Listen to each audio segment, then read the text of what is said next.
Bénédicte Thillois, vous êtes partenaire chez School Lab. Qu'est-ce que School Lab? School Lab, c'est un studio d'innovation.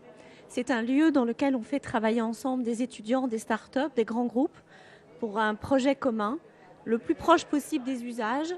Et quand les gens travaillent sur des projets, ils découvrent en fait qu'ils sont capables de changer les choses, de se changer eux-mêmes et donc de changer leur environnement.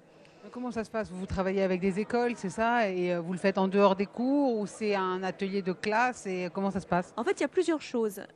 Avec les étudiants d'écoles de commerce, d'écoles d'ingénieurs et d'écoles de design, on est inscrit dans le curriculum de l'école et en fait, on réunit ensemble les promotions pour qu'elles contribuent à un projet commun. Aujourd'hui, on a 150 étudiants qui travaillent ensemble sur des projets communs. Ce sont des projets qui nous sont proposés par des entreprises, des vrais cas d'école, et ils travaillent en fait sur ce projet. Et puis, ce truc a été lancé il y a une dizaine d'années. Il a très bien fonctionné et les étudiants sont devenus grands, ils ont monté des startups. Les groupes qui nous ont proposé des projets ont été intéressés par les cas sur lesquels les étudiants ont travaillé et ils ont souhaité qu'on continue à intervenir dans leurs organisations. Et de fil en aiguille, on est devenu à la fois une école, un incubateur, un lieu d'intra et d'extrapreneuriat. Et on est en pleine croissance aujourd'hui, ce qui est une très bonne nouvelle. C'est ça aussi, la révolution du travail, c'est justement de mettre d'autres énergies en commun sur des vrais projets pour pouvoir évoluer et innover. La révolution du travail, c'est la première chose, en fait, c'est de faire prendre conscience à chacun qui peut avoir un impact sur son environnement. Et il en prend conscience quand il travaille avec les autres. Il découvre en fait son énorme capacité à inventer et à inventer avec les autres. Et je pense que c'est lié au fait qu'on fait travailler des gens qui sortent d'univers très très différents les uns des autres. Donc il y a une transdisciplinarité.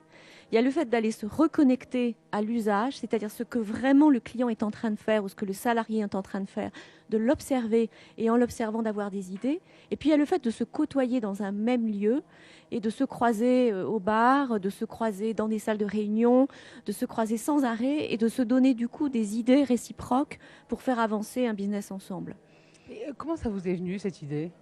Alors, ça m'est pas venu à moi, c'est-à-dire que moi, j'ai rejoint des fondateurs qui ont eu cette idée il y a 10 ans. Le fondateur avait suivi les cours de la D-School à San Francisco et il a découvert en fait l'énorme valeur ajoutée du design thinking. Et quand il est revenu en France, en fait, il a été un peu désolé de voir que la France était un pays de silos et il a souhaité en fait changer cette manière de travailler. Ça fait 10 ans et en fait, c'est en train de prendre son essor aujourd'hui. Et moi, je les ai rejoints il y a 3 mois. Je faisais tout à fait autre chose. J'étais dirigeante à la SNCF, j'étais membre du COMEX.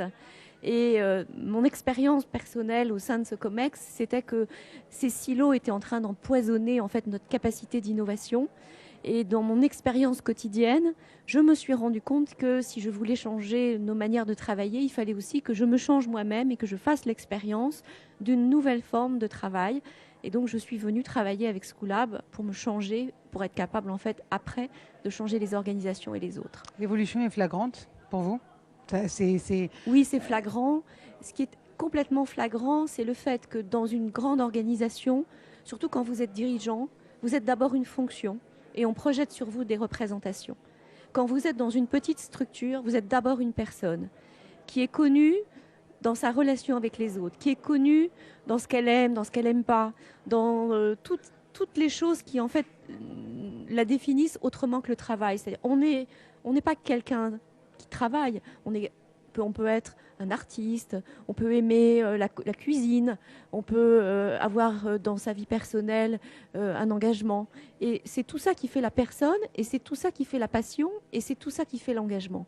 Et ce que je trouve chez School Lab, c'est la possibilité de n'être plus simplement réduite à une fonction, même si c'était une fonction éminente de directeur général, mais en fait à une personne entière. Et c'est la personne entière qui peut devenir inspirante pour les autres. Et je suis moi-même inspirée par ce que j'entends autour de moi. Est-ce que les grands groupes ne peuvent pas reprocher aux étudiants justement ce manque d'expérience et de recul par rapport à la concrétabilité d'un projet? Est-ce que c'est facilement efficace? Est-ce que vraiment on peut les matcher, comme on dirait en anglais, les allier? Il y a de toute façon une grande valeur à faire de la transdisciplinarité, c'est-à-dire le regard neuf des étudiants a beaucoup de valeur. Peut-être qu'ils n'ont pas encore assez de sens politique pour que leurs idées cheminent jusqu'au plus haut niveau de l'entreprise. Mais ils ont aussi une capacité à interroger les process, à réinterroger les clients et une certaine fraîcheur pour casser les codes. Et on a énormément besoin de casser les codes. En tout cas, ça donne vraiment envie. Merci beaucoup, Merci à vous. Bénédicte Tilloy. On rappelle que vous êtes partenaire maintenant chez School Lab et en tout cas, ça vous tient à cœur et ça donne envie. Merci bien beaucoup pour cette révolution du travail 2017. C'est Sabrina Murphy qui va nous rejoindre maintenant.